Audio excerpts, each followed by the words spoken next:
কি আমার সাথে ভাব নিচ্ছ? কি হলো, চুপ করে আছো কেন? উত্তর দাও। ভাব কোথায় নিলাম? এই যে ক্যাম্পাসে আমাকে অ্যাভয়েড করছো, ক্লাসেও আমাকে নোটিস করছো না। তোমার কি সমস্যা? কেন? আমি যদি তোমাকে অ্যাভয়েড করি, ক্লাসে নোটিস না করি, তাহলে সমস্যা কোথায়? প্রবলেমটা হচ্ছে আমার মনে হচ্ছে তুমি আমার সাথে ভাব নিচ্ছ। সত্যি কথা হচ্ছে, ওই দিন যখন তোমাকে কান্না করতে দেখলাম, তারপর থেকে আর তোমার সামনে যাওয়ার সাহস করতে পারিনি। ও আচ্ছা, তুমি কি গাইড পড়ো? আমি আমি তো কোনো গাইড বই পড়ি না, জাস্ট ক্লাসের যে বইগুলো ওইগুলোই পড়ি।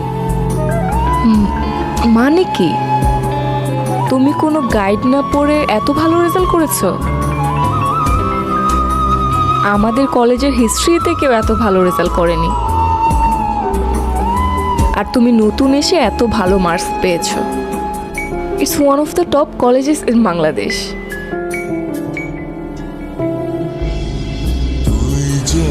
আচ্ছা, তুমি কি এক্সামের আগে আমাকে একটু গাইড করতে পারবা?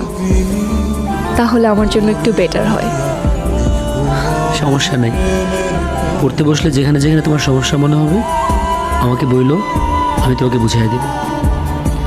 Thank you.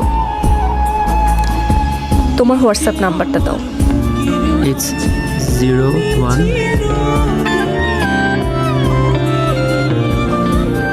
ওকে, আমার যখন দরকার হবে তখন আমি তোমাকে কল করব।